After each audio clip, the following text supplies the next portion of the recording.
এই এই সেন্টেন্সটা আমরা আউফির কাছে শুনবো। এটা কি ও পড়বে, ধীরে ধীরে পড়বে। বলো। আমি The যদি dog can run.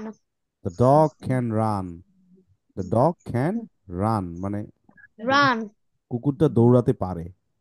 এরপরে আমরা নেহার কাছে আসবো। Neha,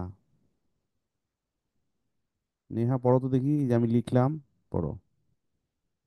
The fox is red. Red. Good, very good. এরপরে আমরা আনায়ার কাছে আসবো। আনায়া, এটা পড়ো, ধীরে ধীরে ধীরে ধীরে ধীরে ধীরে পড়ো, ভেঙে ভেঙে Mom পড়ো। has got. Mom, Mom S. এটা কি? Mom হ্যাঁ। এটা has a pot. পথ, গুড, ভেরি গুড, খুবই ভালো। আচ্ছা, এরপরে আমরা যাব আদ্রিতার কাছে। আদ্রিতা একটু কঠিন হবে মনে হচ্ছে, দেখা যাক। আমরা আদ্রিতাকে কঠিনটাই দিব। That is a good cup. আচ্ছা, গুড কপ, হ্যাঁ, that is a good cup, thank you, very good. আচ্ছা, এরপরে এরপরে মুসাইব আসবে। মুসাইব, এবার মুসাইবকে অনেক বড় দেওয়া হবে একটা। মুসাইব, বাকিরা কিন্তু খেয়াল করতে হবে। The boy flat. The boy sat on the cot. The boy, the boy, Musaib বলতেছে the boy sat on the cat. আমি বলতেছি the boy, the Cat boy, বলে নাই cot খট বলছে। খট, হ্যাঁ ঠিক আছে। আচ্ছা, মুসাইব ঠিকই বলছে, Musaib thank you very much. But Musaib একটা উচ্চারণে ভুল করছে একটু, ঠিক হয়ে যাবে আস্তে আস্তে। দ্য বয়, এটা বয় বলা যাবে না, এটাকে বলতে বয়, বয়। আচ্ছা, এখন এই যে বই কোত্থেকে আসছে, আমরা কিন্তু এটা পড়ছিলাম, ও আর ওয়াই মিলে কি হয়, ওই হয়। পড়ছি না আমরা ব্লেন্ড,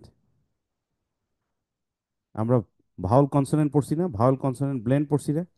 Sir. হ্যাঁ, ভাওয়াল কনসোনেন্ট ব্লেন্ড তোমরা বের করে দেখো, ও আর ওয়াই মিলে হচ্ছে ওই, ওই।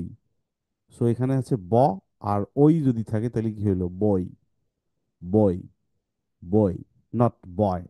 আমরা এতদিন ভুল পড়েছি, বয়। আবার বই না, বয়, বয়, বয়, মানে বটাকে বেশি দিয়ে ইটাকে একটু কম, বয়, বয়। পড়ো তো আমার সাথে একটু, বয়, বয়, বয়। ঠিক আছে, এটা হচ্ছে কারেক্ট প্রনাউন্সিয়েশন, সঠিক উচ্চারণটা হচ্ছে এটা, বয় না, বয়, বয়। এগুলো প্র্যাকটিস করতে হবে, ঠিক আছে। সো আমরা পড়বো the boy sat on the cot, the boy sat on the cot, not the boy sat on the cot. এরপর আমরা মাহাথিরের কাছে যাই। The The fox can fox can jump jump high. high. আচ্ছা, এইটা এখানে দুইটা শব্দ একটু সমস্যা, তোমরা সবাই খেয়াল করো, তোমরা অনেকের কাছে এটাগুলো নতুন।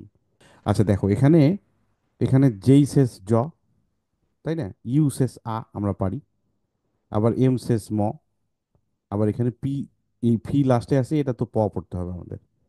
আমরা এভাবে যদি পড়ি জ আ ম প, জাম্প হয়তো পড়া যেতে পারে, কিন্তু আমরা এভাবে পড়বো না এখানে।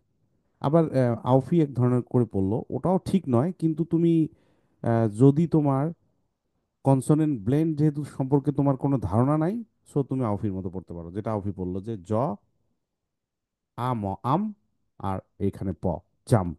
ঠিক আছে, ওটা আউফি ঠিকই বলছে, এভাবে পড়া যেতে পারে, বাট ওটা প্রসেস নয়। প্রসেসটা হচ্ছে জ পড়বো আমরা, আ পড়বো আমরা, এই এম আর ফি মিলে একটা ব্লেন্ড তৈরি হয়েছে। ব্লেন্ড মানে কি, শরবত, তাই না? আমরা ব্লেন্ডিং শিখছি তো। তো এম আর ফি মিলে একটা ব্লেন্ড তৈরি হয়েছে, এই ব্লেন্ডটার নাম হচ্ছে কনসোনেন্ট ব্লেন্ড। আমরা অবশ্য পরে এই চ্যাপ্টারগুলো আসবে, একটু আগে আসলো যেহেতু একটু বলে দিই। কনসোনেন্ট ব্লেন্ড মানে যুক্ত বর্ণের মতো আর কি। আমরা যুক্ত বর্ণ তো পড়ি না, এরকম শয় ম, এরকম পড়ি না, কয় র ফালা পড়ি না, বাংলায় আছে না, তারপর খিও পড়ি না, ঠিক সেরকম। এটা হচ্ছে কনসোনেন্ট ব্লেন্ড, মানে দুইটা কনসোনেন্ট একখানে মিলে একটা ব্লেন্ড তৈরি হয়েছে, এটাকে বলা হচ্ছে কনসোনেন্ট ব্লেন্ড। তো এখানে এম মানে ম আর প মিলে হচ্ছে উম্পা, উম্পা, উম্প, উম্পা, উম্পা, উম্পা। ঠিক আছে, উম্পা। তাহলে জ আ উম্পা, জাম্প, জ আ উম্পা, জ আ উম্ভ, জাম্প। জ আ উম্ভ, জাম্প।